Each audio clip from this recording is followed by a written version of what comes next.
ओम।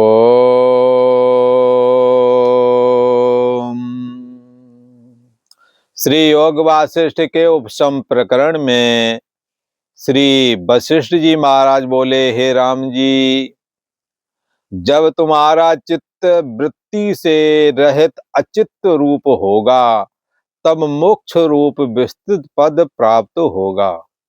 जब तुम्हारा चित्त वृत्ति से रहित अचित्त रूप होगा, क्योंकि जब तक वृत्ति है, ये वृत्ति में दो भाग होते हैं, एक चेतन भाग और दूसरा जड़ भाग। जैसे बाण होता है, बाण के आगे फाल होता है तिकोना, जो चोट करता है जाकर, पीछे बांस का भाग होता है। ऐसे करके प्राचीन काल के बाणों के लिए कहा गया है। तो बाण का जैसे आगे का फाल है, पीछे जो है बांस का भाग रहता है, बांस की फट्टी रहती है, ऐसे ही वृत्ति भाग भी है। वृत्ति भाग में आगे तो चेतन है और नहीं, पीछे चेतन है, आगे जड़ है। तो जब जड़ भाग जब हट जाता है तो पीछे का चेतन रह जाता है। जड़ भाग क्या? अहम अस्मि, ये जड़ है, ये अपने को भी नहीं जानता। अभी तो देखो मैं हूं ऐसा करके जान, पर मैं हूं कि ये इसकी जानकारी किसको है? चेतन को है। और यही मैं हूं जब अभी थोड़ी सी नींद आ जाएगी तो लीन हो जाएगा, तो कहोगे कुछ भी ना जाना। जो ये जगत को जान रहा था, इसने कुछ नहीं जाना, इसको भी तुमने जान लिया। तो जानने वाला चेतन है और जो अहम है ये जानने में आ रहा है। एक तो जानने में आ रहा है, एक जानने वाला है। तो एक समय में ही दो चीजें दिख रही हैं। एक तो एक समय ही भान हो साक्षी और आभास। साक्षी शुद्ध चेतन है, आभास क्या? जागने सोने वाली ये चेतना, जिसको अहम अस्मि करके कहते हैं। तो यहाँ कहते हैं जब तुम्हारा चित्त, यहाँ पर अहम अस्मि को चित्त वृत्ति से कहा गया है, चित्त वृत्ति से रहित होवेगा। तो बाण की तरह आगे का फाल जो है जड़ है, वो आगे का फाल क्या है? अहम अस्मि, मैं हूं, जो हम सभी को लगता है, ये आगे वाला फाल है। और पीछे वाला जो चेतन है वो इसको जान रहा है कि अभी ये सब कुछ जान रहा है। सोने को हुआ, सो जग गया तो कुछ ना जाना, ये भी उसने जाना। तो ये अहम अस्मि किस पर टिका हुआ है? जैसे बाण पीछे वाली फट्टी पर उसका फाल टिका होता है, उसका फल जो कट जाकर के घाव बनाता है, तिकोना टाइप का लोहा का बना होता है। तो वो जो है ऐसे ही अहम अस्मि ही जगत का सारा कार्य करता है। पर जैसे बाण के पीछे डंडा होता है, ऐसे ही इस अहम अस्मि के पीछे शुद्ध चेतन का डंडा लगा हुआ है, जो जाकर के जगत के व्यवहार को हर जगह सिद्ध करता है। यदि पीछे वाला डंडा ना हो तो बाण नहीं चल पाएगा। केवल फाल जो तिकोना जो लोहे का बना हुआ है आगे वाला, वो नहीं जाएगा। उसके लिए जाने के लिए पीछे वाला एक डंडा चाहिए, बांस वाला। तो यहाँ कहते हैं जब तुम्हारा चित्त वृत्ति से रहित होवेगा। वृत्ति क्या है? अहम अस्मि, ये वृत्ति है। चेतन क्या? ये वृत्ति जिसके द्वारा अहम अस्मि जानी जाती है, चेतन है। ये डंडा की तरह ये अहम अस्मि का होना भी जानती है। जब सो जाता तो इसने कुछ नहीं जाना, इसको भी जानती है। ये चेतन जो है शुद्ध चेतन कहलाता है। श्री वशिष्ठ जी महाराज कहते हैं जब तुम्हारा चित्त वृत्ति से रहित होवेगा, यानी अहम अस्मि से रहित होवेगा, तब कैसी स्थिति होवेगी? अचित्त रूप। जब क्योंकि मन का ही अहम रूप है, इसलिए या चित्त का ही अहम रूप है। कोई नाम भेद में नहीं पढ़ना, क्योंकि मन बुद्धि चित्त अहंकार ये अंतःकरण के चार नाम हैं।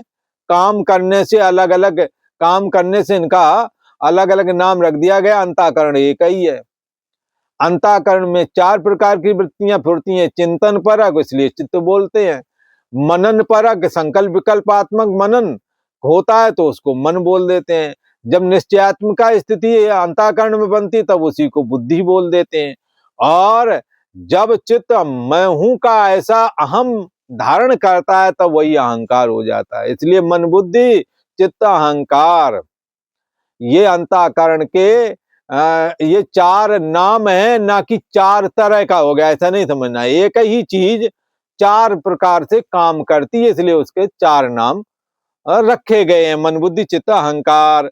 जो जब वशिष्ठ जी महाराज कहते हैं, जब तुम्हारा चित्त वृत्ति से रहित अचित्त रूप होवेगा, वृत्ति भाग ना हो, अहम अस्मि ना हो, चेतन हो, तो ऐसी स्थिति जब होवेगी तो क्या होगा? आ मन नहीं चित्त, वहां पर चित्त नहीं होवेगा, वहां पर अहम नहीं होगा, बगैर अहम के भी, बगैर अहम के न रहने पर भी जानने वाला मौजूद रहेगा। होने पर तो होता ही, न होने पर भी वही रहेगा। होने पर तो जानने वाला, मैं जान रहा हूं अपनी आमस्मी को। जब ये सोने के समय गायब हो जाते, तब इसके गायब होने को कुछ नहीं जाना, ये भी जान जाता है। तो ऐसी स्थिति में, जब ऐसी स्थिति आती है, तो उस स्थिति में चित्त कैसा हो जाता? अचित्त, आमन नहीं, अपने चित्त चिंतना भाव से रहित हो जाता है, अर्थात मन का अमन हो जाता है। और जब मन अमन हो जाता है तो मनस्य अमनी भावे द्वैतम नैवोपलब्धते। जब मन अमन हो जाता है, फिर द्वैत की उपलब्धि नहीं होती है। फिर किसकी उपलब्धि होती है? मोक्ष रूप विस्तृत पद आत्मा रह जाता है। ये मोक्ष स्वरूप निज आत्मा, ये आत्मा ही मोक्ष स्वरूप है। आत्मा से अहम अस्मि जब हटती है, देह में आती, तो ही जन्म और मरण चालू होता है। फिर वृद्धि विपरिणाम, बचपना जवानी बुढ़ापा, ये भी फिर देखने को मिलता है। क्यों? क्योंकि आत्मा में अपनी स्थिति हमने नहीं रख पाई।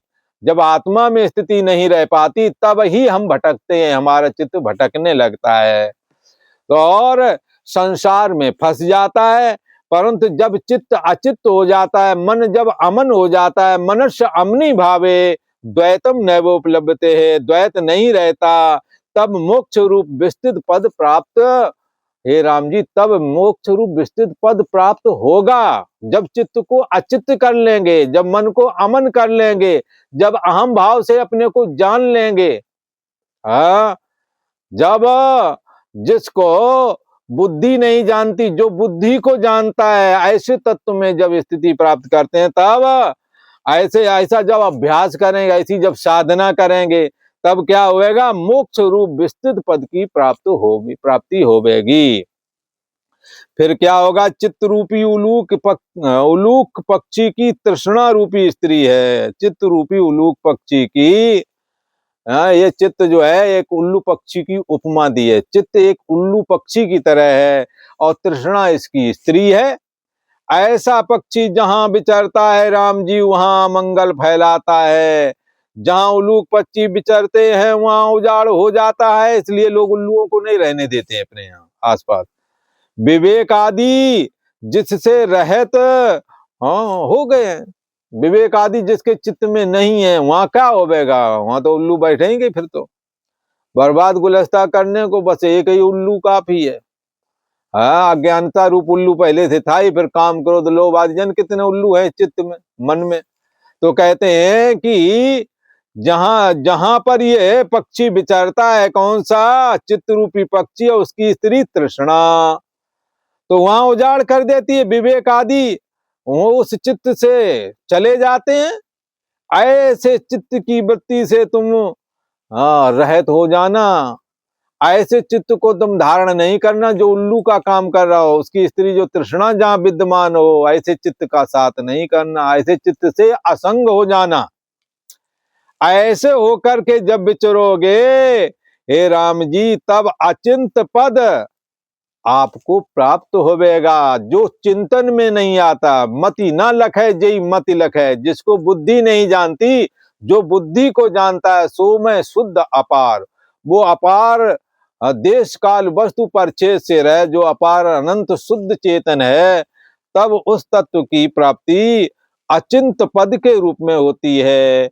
जैसी जैसी वृत्ति फूर्ती है, तैसा ही तैसा रूप जीव का हो जाता है। इस कारण हे राम जी, चित्त उपशम के निमित्त तुम वही वृत्ति धारण करो जिसके द्वारा आत्मपद की प्राप्ति होवे। बोले आत्मपद की प्राप्ति करने के लिए कौन सी वृत्ति को धारण करें? तो बोले सतोगुणी वृत्ति को धारण करो। रजोगुणी और तमोगुणी वृत्ति से अपने को अलग करके शुद्ध सतोगुणी वृत्ति का आश्रय लेकर के परमात्म चिंतन में लग जाओ, तो क्या होवेगा, जिससे आत्म पद की प्राप्ति होवेगी। तुम वही वृत्ति धारण करो, ज्ञान वैराग भक्ति वाली वृत्ति धारण करो, और ऐसा करने से आत्म पद की प्राप्ति होवेगी। हे महात्मा पुरुष, जिसको संसार के पदार्थों की इच्छा और ईक्षणा उपशम हुई है। बसे जी कहते हैं, हे महात्मा पुरुष, जिसको संसार के पदार्थों की इच्छा और वासना, इच्छा और ईक्षणा उपशम हुई है या खत्म हुई है या रोक लिया है, जिन्होंने संसार की वासना, संसार की तृष्णा को जिसने रोक लिया है, अपने अंदर संसार के पद पदार्थों के लेने की इच्छा का जिन्होंने खात्मा कर दिया है, तो ऐसे लोग उनको क्या कहेंगे कि उनके अंदर इच्छा और विष्णु का उपशम हो गया है, और जो भाव अभाव से मुक्त हो गए। भाव कहते हैं कोई वस्तु प्राप्त हो जाए, अभाव कहते हैं जो ना प्राप्त, जो कोई नुकसान हो जाए। जैसे घड़ा बनाया, घड़ा खरीद के लाए, घर में आ गया, भाव हो गया, जो नहीं था अभाव था ना घड़े का, वो भाव के रूप में तब्दील हो गया, तो खुश होते हैं घर में। पहले घड़ा मेले लगते थे जहां तहां गर्मियों में, तो अनाज भर के गेहूं आदि ले जाते थे, उसके बदले में घड़ा ले आते, तो बड़े खुश होते थे, एक घड़ा बढ़ गया, क्योंकि उसमें बर्तनों की बड़ी कमताई थी उस पहले के समय में। तो भाव हो गया तो खुश हो गए, और घड़ा यदि टूट गया तो माताएं बहुत डांटती थी, ये हमारी तेरी का नानी का दिया हुआ था, और ये हमारी सास ने दिया था, और ऐसा करके बहुत नाराज होती थी बच्चों वगैरह घड़ा टूट जाए। तो क्या है, अब वो अभाव दुख दे रहा है। भाव जब दिया गया तो सुख, उसी को कहते इच्छा और ईषणा जिसने उपशम कर लिया। दूसरा भाव अभाव से जो मुक्त हो गए, नफा हो गया तो भी कोई बात नहीं, नुकसान हो गया तो भी अपने को किसी जब वो नहीं करना है, और ज्यादा तो कोई नुकसान जानबूझ के तो करता नहीं, धोखेधड़ी में हो गया तो बहुत ज्यादा क्रोध मत करो। जैसे उदाहरण के लिए कहते हैं, पहले वो ज्वार हुआ करता था, जिसको इधर यूपी में जुंडी भी बोलते हैं, कहीं ज्वार बोलते हैं, सफेद सफेद दाने होते हैं ना उसके, बाजरा से थोड़े बड़े होते हैं, और वो अगर वो 10 15 20 दाने भी फैले हों तो कहते हैं कि वो दूर से ऐसा लगेगा पता नहीं कितने फैल गए। अब वो किसान आदमी, और दाने दाने को समय सूखा उखा पड़ता रहता था, सिंचाई की व्यवस्था नहीं थी, दाने दाने को मोता रहे थे। अब वो आकर के उन्होंने कुछ काम किया, दाने गए फैल, वो थे तो 10 20 50 ग्राम, और उसने अपनी पत्नी को पीटने चालू कर दिया। वो कहते हैं ऐसा जगह कहीं लग गया, जगह को जगह मरी गई। बाद में वो दाने उठा करके देखे तो वो 100 ग्राम से भी कम। तो क्या है, उसके चक्कर में एक जान और चली गई। इसलिए अब ऐसे मौकों में इतना क्रोध नहीं करना चाहिए, इससे बचना चाहिए। शास्त्र ऐसा कहना चाहता है कि ऐसे छोटे मोटे भाव कोई जानबूझ के तो करता नहीं, अगर हो भी गया तो उसको आप शांत चिक्षुष भारत इसके उसको सहन कर लो, बर्दाश्त कर लो। इस तरह से क्रोध करना उचित नहीं है। इस तरह से किसी को पीटना पाटना, छोटे से काम को के लिए छोटा सा नुकसान है, दिखता दूर से बहुत सा है, लगता बहुत होवेगा, और वो सफेद सफेद थे, चारों दाने फैले हुए लग रहे थे, लगता था कम से कम 2 4 5 किलो, तो जब पता लगा तो ये कुछ नहीं था नुकसान। तो क्या है, भाव अभाव की वृत्ति से अपने को रहित बना लिया। कोई काम बिगड़ गया, कोई बन गया तो जो बहुत खुश नहीं होना, बिगड़ गया तो बहुत दुखी नहीं होना, नफा नुकसान को अपने को एडजस्ट कर लेना है, उसको समझा बुझा देना है। तो यहाँ क्या है कि इन्होंने इच्छा का तो त्याग किया है, भाव भाव से भी मुक्त हो गए, नफा हो या नुकसान होने कोई फर्क पड़ता नहीं। तो ऐसे लोग क्या है, ऐसे लोग जो है जिनके अंदर इस तरह की वृत्ति बन चुकी है, वह उत्तम पद पाता है। उत्तम पद क्या है, निज स्वरूप सुख स्वरूप निज आत्मा है, यही उत्तम पद है। और जिसका चित्त आशा रूपी फांसी से बंधा हुआ है, वो इससे मुक्त नहीं हो पाता, भाव भाव से मुक्त नहीं हो पाता, इच्छाओं से ईषणाओं से मुक्त नहीं हो पाता। ईषणाएं कितनी हैं, पुत्रेषणा, लोकेषणा, वित्तेषणा, ये ईषणाएं हैं। इनका विस्तार बहुत ज्यादा है। पुत्र यदि चाहिए तो स्त्री संग्रह करना पड़ेगा, स्त्री संग्रह करोगे तो मकान दुकान नौकरी सर्विस सब कुछ करना पड़ेगा। इसलिए पुत्रेषणा लोकेशणा, लोक में हमारी मान प्रतिष्ठा बढ़े, वित्तेषणा, हमारा धन दौलत बढ़ता रहे। इन ऐषणाओं का अंत नहीं आता। परंतु जिसने संसार के पदार्थों की और ऐषणाओं का त्याग कर दिया है और अपने को उपशम बना लिया, इनसे अपने को संयमित कर लिया है, वो तो भाव भाव से भी मुक्त हो जाता है, उत्तम पद पाता है। जिसका चित्त आशा रूपी फांसी से बंधा हुआ है, आशा माने कामना, आशा रूपी फांसी से बना हुआ है, वह मुक्त कैसे हो? आशा संयुक्त कदाचित मुक्त नहीं होता। मुक्ति क्या है? देहाभिमान से रहित हो जाना, ये मुक्ति है।